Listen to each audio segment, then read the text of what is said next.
Who is the best quarterback in the NFL? Well, we're going to begin ranking them in order today on the Locked On NFL Scouting Podcast. You are Locked On NFL Scouting with the Draft Dudes, your daily podcast for NFL and college football scouting. Part of the Locked On Podcast Network, your team every day. What's better than this? It's guys being dudes here on the Locked On NFL Scouting Podcast. We're the Draft Dudes. I'm Joe Marino from Locked On Bills. He's Kyle Crabbs from Locked On Dolphins. And we are your NFL experts here with you daily to talk team building across the league on the Locked On NFL Scouting Podcast with the Draft Dudes, part of the Locked On Podcast Network, your team every day. I'd like to thank you for making Locked On NFL Scouting your first listen every day, and a big welcome and shout out to our everydayers. You know who you are. Those of you who never miss a single episode, we appreciate y'all being here very, very much. This episode is brought to you by LinkedIn. LinkedIn Jobs helps you find the qualified candidates you want to talk to faster. Post your job for free at linkedin.com/LockedOnNFL. That's linkedin.com/LockedOnNFL to post your job for free. Terms and conditions apply. Joe, happy Kyle goes to the beach now, so we record a few shows in advance of travel day to you. You just spent all of last week at the beach. How was it? We didn't really even talk about the beach this past week. All you're going, was the weather better? No, it was good. Yeah, it was warmer for sure. Good. It was a little bit of rain. That's always expected at the beach, but good time with the fam. Got away. Actually didn't have to work this time, which was pretty cool. And excited for you to get a little time away here. Yeah, a couple days. So it's Monday on your podcast and YouTube channel feed. It's the end of the week, the previous week, and we are going to talk quarterbacks and make some people angry. That's kind of just the nature of the beast with the discussion of ranking quarterbacks. We are not tiering quarterbacks. We have tiered the quarterbacks. We've put them in all of the rosterable assignment slots and cornerstones and quality starters and adequate starters and so on and so forth. But we actually ranked these 1 through 32, Joe, because it was important for us to have that definitive ranking in order to properly weight the positional value of the quarterback position when we're doing our full roster ranking. So it's a little bit different beast to grade these quarterbacks. So we have the list 1 through 32, and we're covering the top dogs today on the show. That's our objective. QB1, start at the top, the best of the best, the elite of the elite. It's be a big suspenseful moment for everybody. It's Patrick Mahomes. Patrick Mahomes. I think he's the most instinctive football player I've ever watched. I think he's the only true scheme transcendent quarterback in the league right now. That's my flowers to give him. You could put him in any offense with largely any supporting cast, unless you're a team that's deliberately trying to have a transition and tear down, is going to have at least one player that Patrick Mahomes would be able to utilize and have a very high potent offense with. 6 AFC championship games in a row. He's been to 3 Super Bowls, won 2 of them. He's been in the league for, I think, 6 years. Absolutely incredible stretch to start his career. And what he was able to do last year without Tyreek Hill is just really impressive, right? You take away a component of the offense like that and say, here's Juju Smith-Schuster instead. Go make it work. And he did. And he did. He's unbelievable.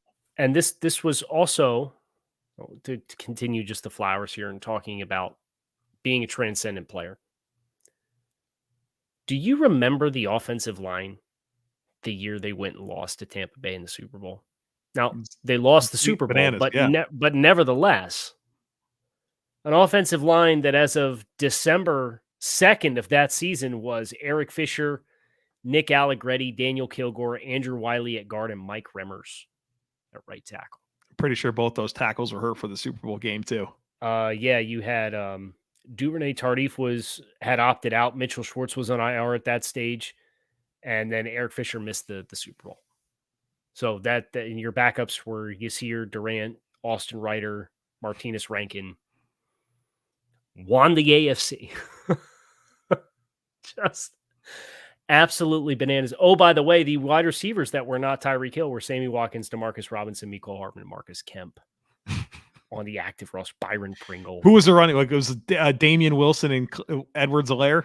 Yeah, and Le'Veon Bell was there at that point. LaShawn McCoy, right? Super Bowl champion. Yeah. That's right. So that's I think that's the great testament for Mahomes. And anytime you have a player who not only elevates the play of those around him, but can transcend norms with deficient groups or groups that don't stack up against the best of the best for your supporting cast. And the supporting cast, I don't want to say doesn't matter, but to some degree, it's mitigated.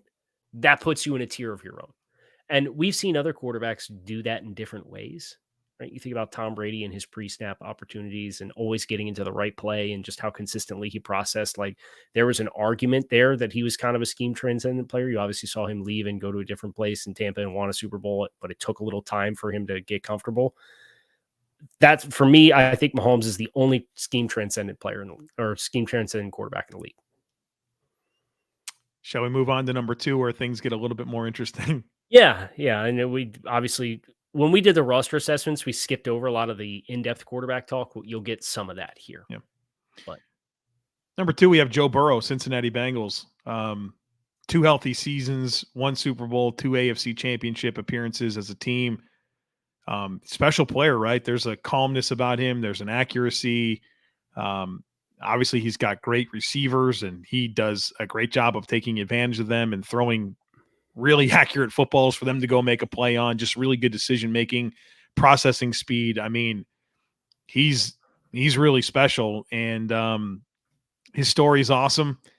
And, I mean, what this guy's done since that last year at LSU until now, I mean, he's playing quarterback as good as anyone out there. Yeah, it's about 69% completion percentage, and he's thrown for like 9,000 yards the last 2 seasons. I mean, you've dealt with injuries in that stretch. You've dealt with bad offensive line play in that stretch. I mean, to talk about the offensive line, that Cincinnati offensive line, the year they went to the Super Bowl, they obviously spent and invested big time there. And I just think he's the cerebral part of Joe's game is, I think, his greatest superpower. And I think that would be a fun separate conversation to talk about the superpowers of all these quarterbacks. But if you ask me, Joe, and what makes Joe such a special player, I think it's you talked about Mahomes being so instinctual, but I think there's a pre-snap component to Joe that is going to set him up for a lot of success and consistently be in the position to make the right play. Well, and I think the greatest evidence of that is how different Joe Burrow is than the other quarterbacks that are in the top 5.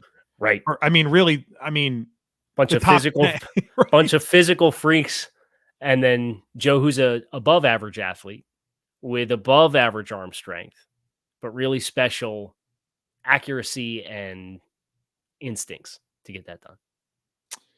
Number 3, Josh Allen, quarterback, Buffalo Bills. Player I've certainly enjoyed a lot over the last several years and his ascension as a top tier quarterback. Can't imagine why, Joe. Can't imagine why. He plays the game a little different than these other guys too, right? I mean, just a dual threat quarterback, unlike a lot of what we've seen in the NFL, because usually dual threat means runner that can throw. I think Josh and his ascension as a passer has really made him a unique player in the lens of the entire NFL. And obviously, there's been a lot of team success, not quite to the level of Burrow and Mahomes, who have won the AFC. Allen's gotten to 1 AFC championship game, and I think that's kind of the question that we're wondering is that moment coming for Josh Allen, right, where he can kind of have the big breakthrough. I tend to don't think he's going to be denied for his entire career, but I think that's certainly part of his story right now that we're wondering is, when does that breakthrough happen from Josh Allen? He's 27, right? He's still plenty young, but yeah, a dynamic player that I think there's still a lot of good football left for him.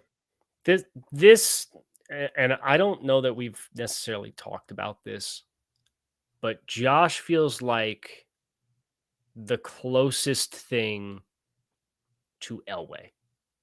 Like there's been a lot of like big bodied, strong arm, athletic quarterbacks.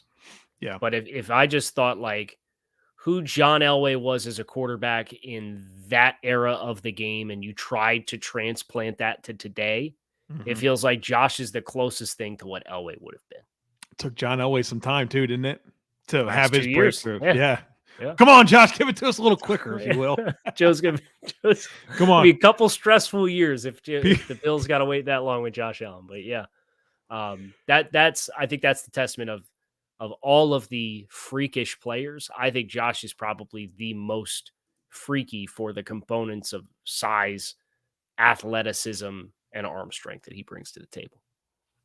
All right, we got a bunch more great quarterbacks to talk to here. But first, these days, every new potential hire can feel like a high-stakes wager for your small business. You want to be 100% certain that you have access to the best qualified candidates available, and that's why you have to check out LinkedIn Jobs. LinkedIn Jobs helps you find the right people for your team faster and for free. Folks, it is so easy to create a free job posting over at LinkedIn Jobs. Once you do, then add your job in the purple hashtag hiring frame to your LinkedIn profile to spread the word that your company's hiring. Then simple tools like screening questions make it easy to focus on candidates with just the right skills and experience so that you can quickly prioritize who you'd like to interview and hire. That's why small businesses rate LinkedIn Jobs #1 in delivering quality hires versus leading competitors. LinkedIn Jobs helps you find the qualified candidates you want to talk to faster. So post your job for free at linkedin.com/LockedOnNFL. That's linkedin.com/LockedOnNFL to post your job for free. Terms and conditions apply. So those were the elites. I think when we started this conversation, Joe, and we ranked them just before we started recording, it was very easy to put Patrick at the top. And then the conversation was, okay, who's 2 and who's 3?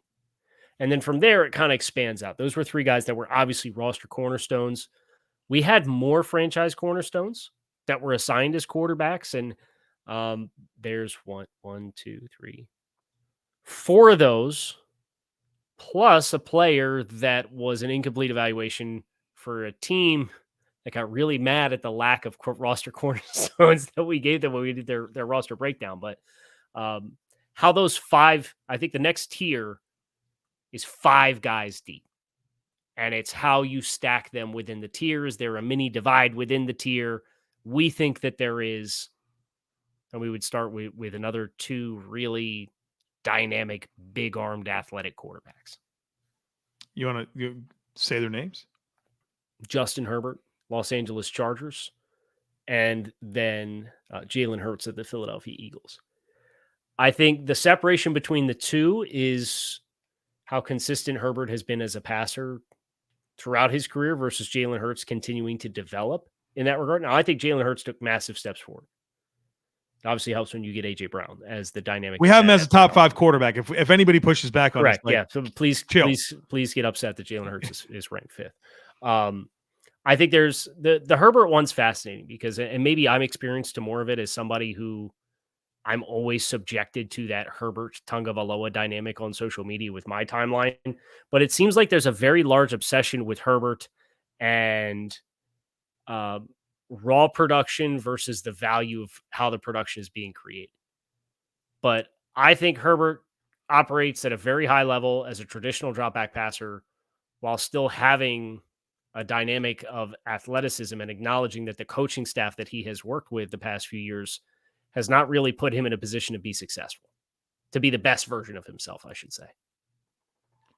Right. And I'm excited for Kellen Moore to take over that offense. And I think lead to more success, right? Just more success. I think that's the word I'm looking for. Because I don't think anybody statistically has been better than Justin Herbert to start a career, right? In the history of playing quarterback in the National Football League, Justin Herbert is rewriting the record books as we speak. And I mean, it's not just the statistics. I mean, watch him play. He's a guy that I feel like, as you consider the idea of that quarterback playing against your team, you get very nervous. You realize that guy's different and that he can make you wrong when you're right. And he's just got so much dynamic ability that I'm excited for him to see things stabilize around him better in terms of the scheme. I mean, hopefully defensively they can take a step here as well. But, you know, he's in a tough spot in that AFC West. Patrick Mahomes is not going anywhere, right? And so we'll see. We'll see if the tides can change at all, but Herbert's special, man. Jalen Hurts is special too, obviously. You know, a couple seasons as a starter, getting that team to the Super Bowl, how he played in that Super Bowl, earned him that contract, man. And I mean, both teams should be really happy about what they have at that position moving forward. I feel like Hurts. Would it be fair to say Hurts presents you with the most mathematical challenges to defend him? Because of his running skill? Yes. Like, obviously, the passing strength is the passing strength. The scheme that they operated within last year was really, really effective. But kind of the catalyst that makes Hurts so challenging is the numbers deficiency you're consistently facing in the run game. Yeah. That then creates these one-on-ones that once you're comfortable within where your receivers are supposed to be and you have chemistry with them on where to throw the ball, I think that's where you really saw it take off.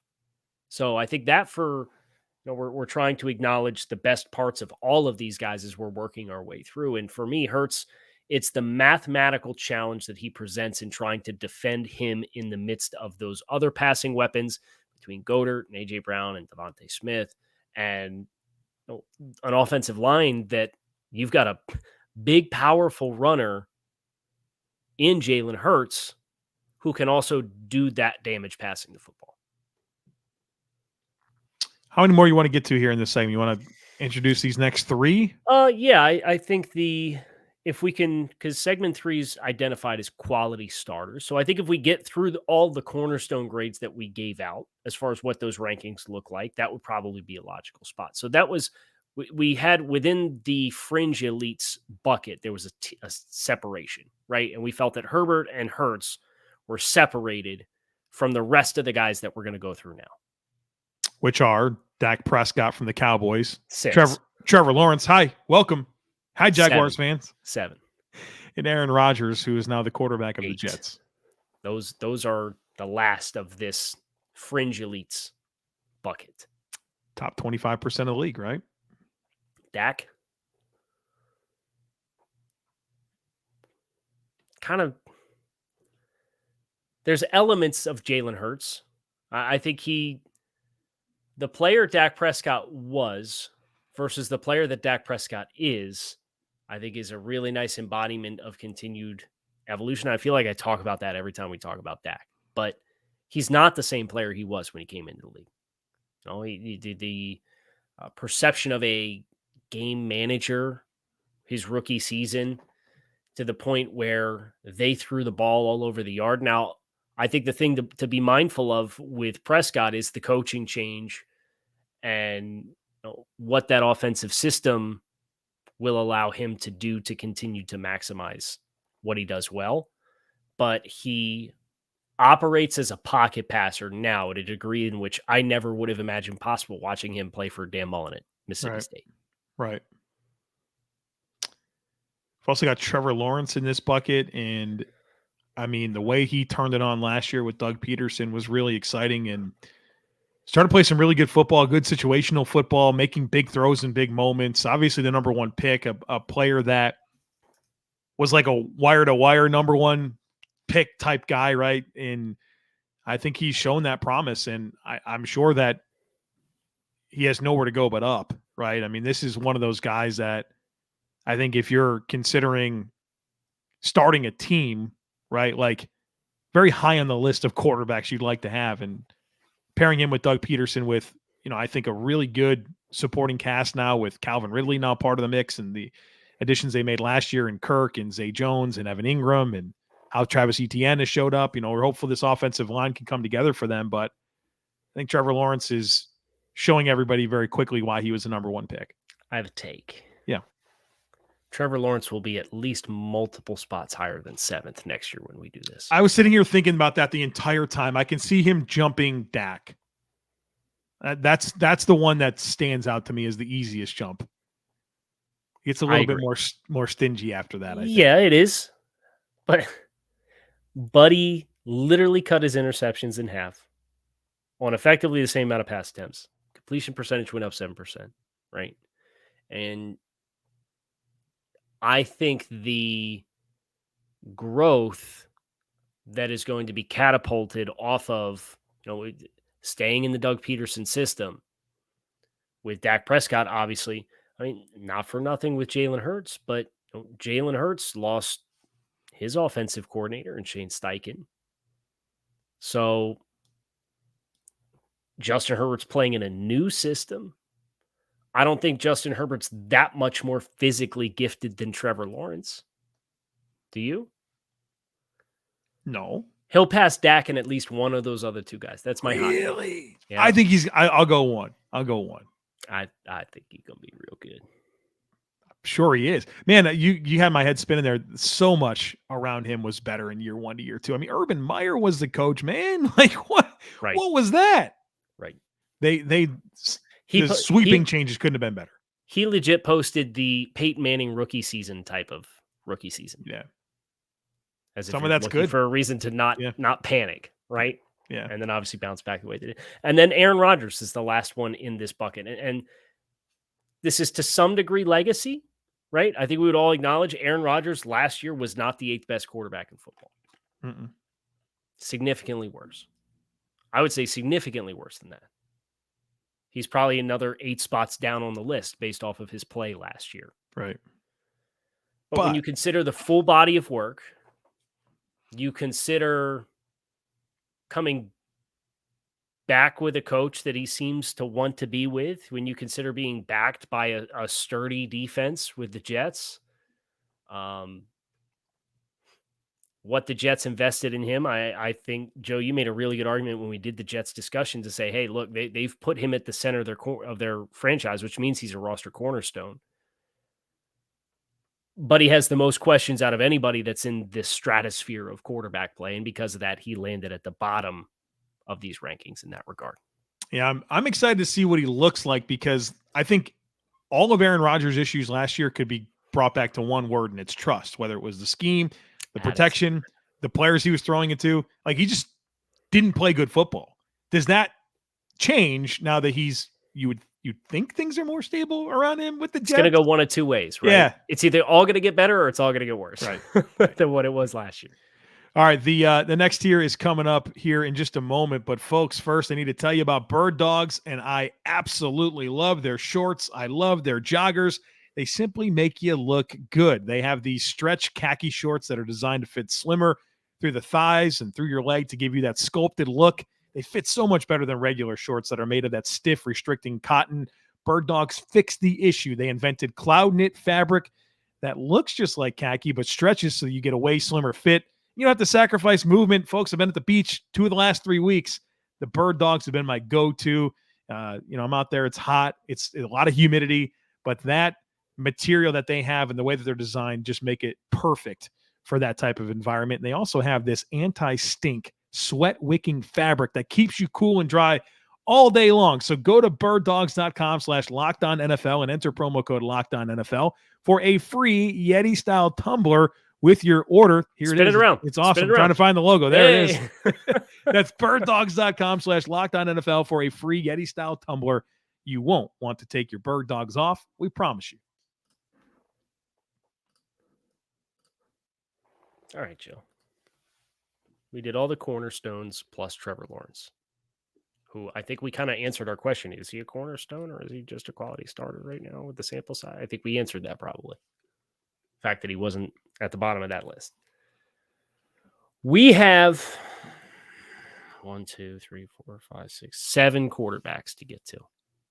Yep. It's going to be tough.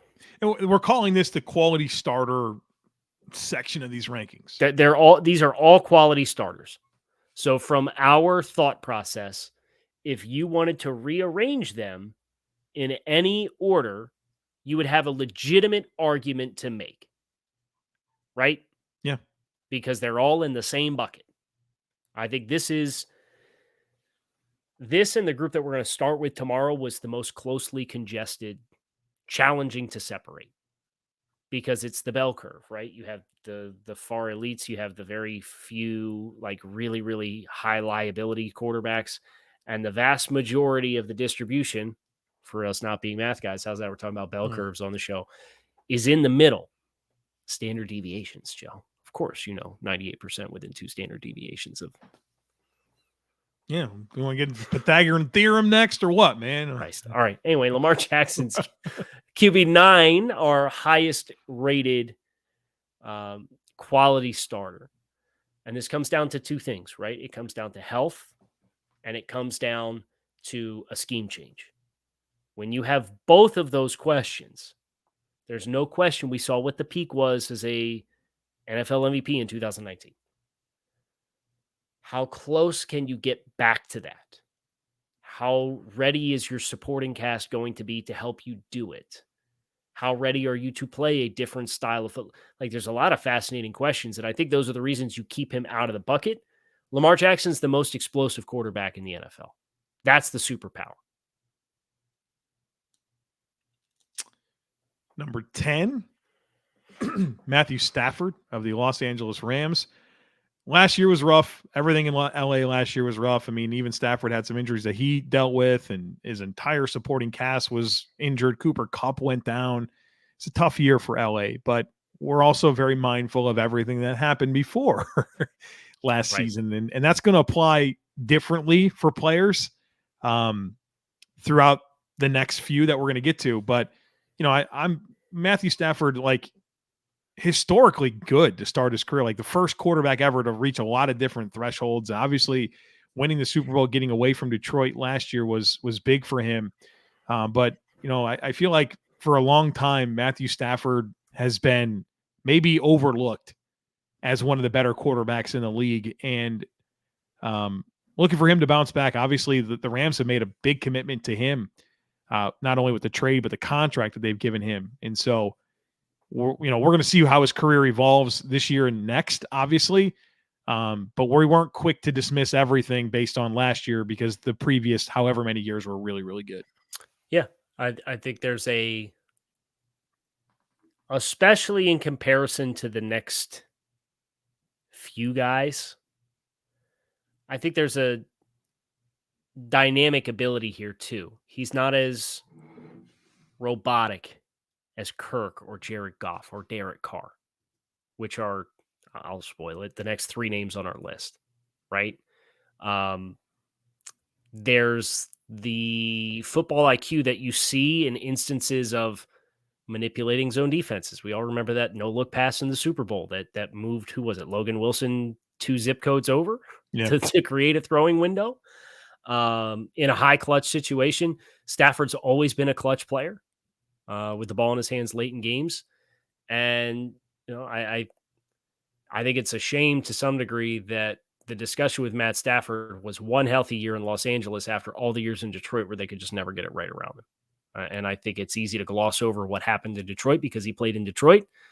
Let's not gloss over what he was the year that he was healthy and the Rams had some level of competency. And I think they will be competent offensively this year, which is a separation from what they were, especially without Cooper Kupp last year.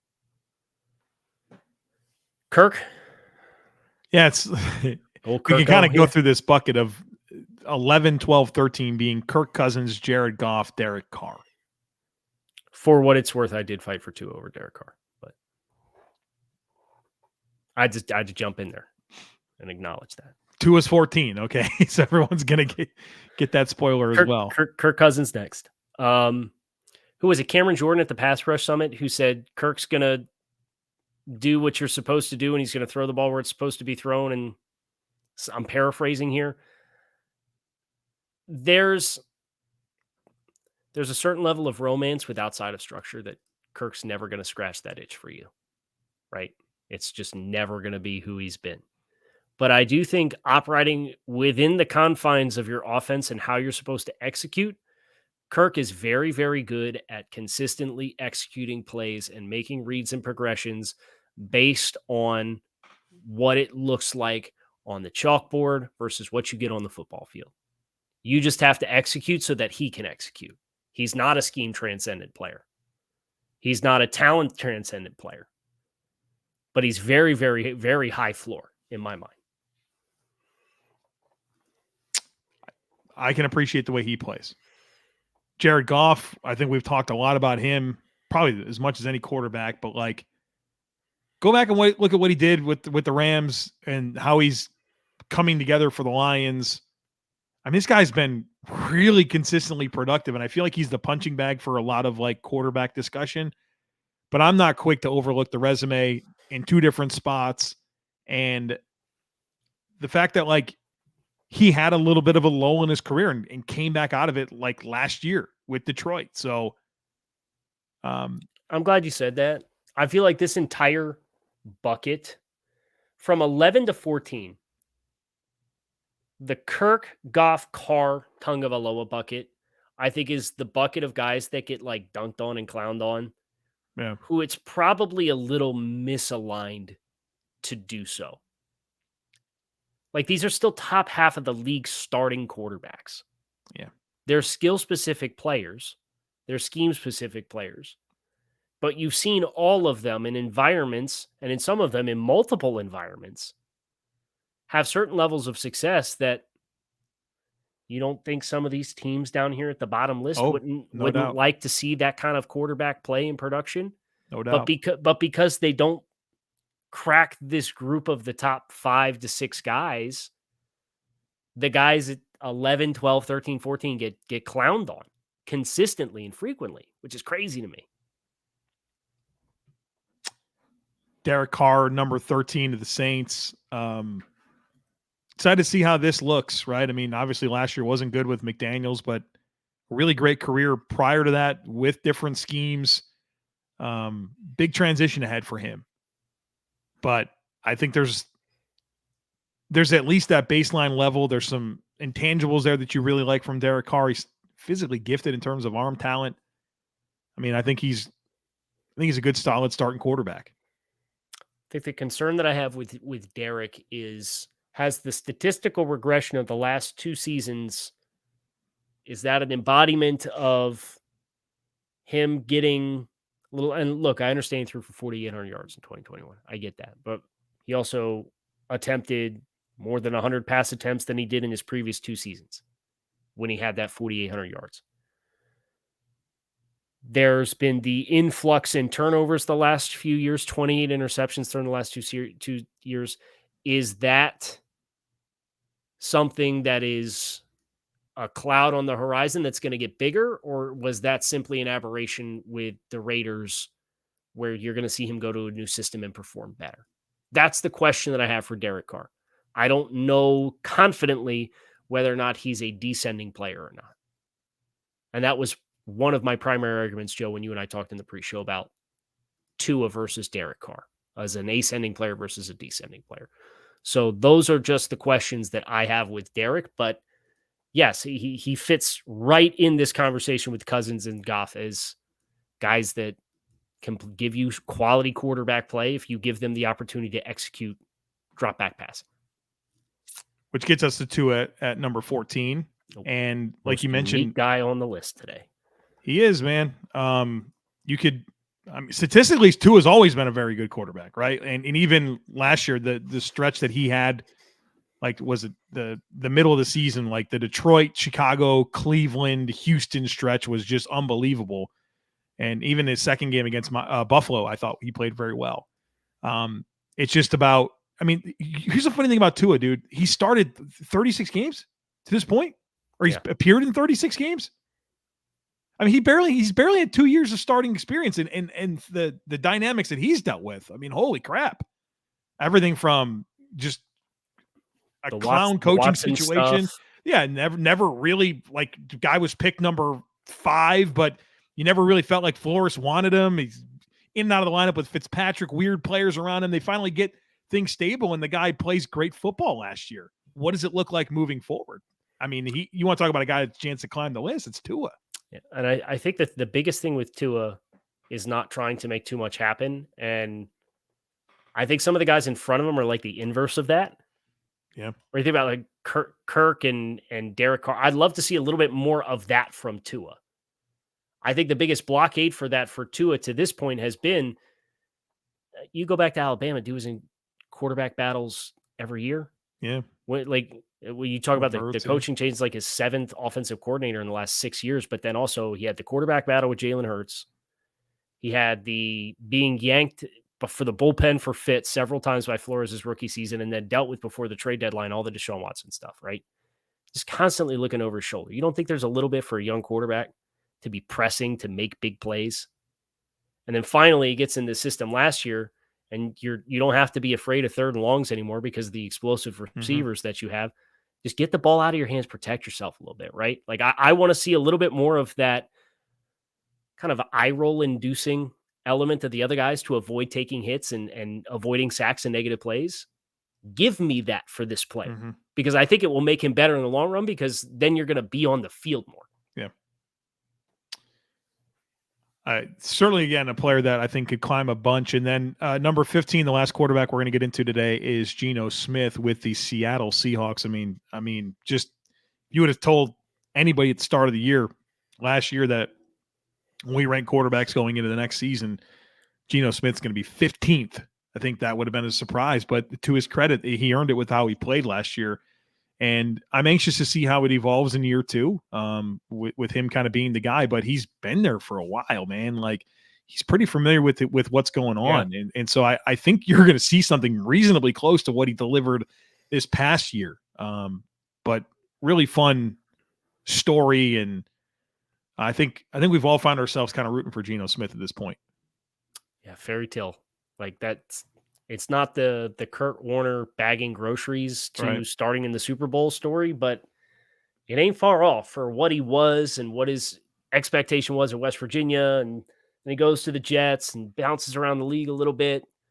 And then takes that opportunity last year and performs really well. And Seattle makes the playoffs after trading Russell Wilson for all the draft capital. And I think the sample size is probably the biggest hurdle for him. I mean, if he repeats, I think he's another guy that, well, especially if Matthew Stafford doesn't age well and deals with injuries again, and we mentioned Derek Carr as maybe a regression candidate based on the last 2 years with ball security and him playing in a new offense, like I could see Geno being a little higher next year too.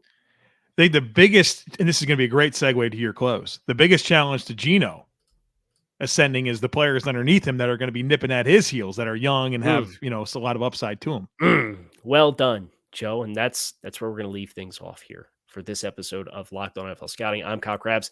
He's Joe Marino. We appreciate you guys for checking out the show. We hope you have a great rest of your day. Tomorrow, we're doing the back half of the league, 16 through 32, ranking, not tiering, ranking the starting quarterbacks across the NFL. So come on back and see us. You can find us on YouTube or wherever you listen to your favorite podcast.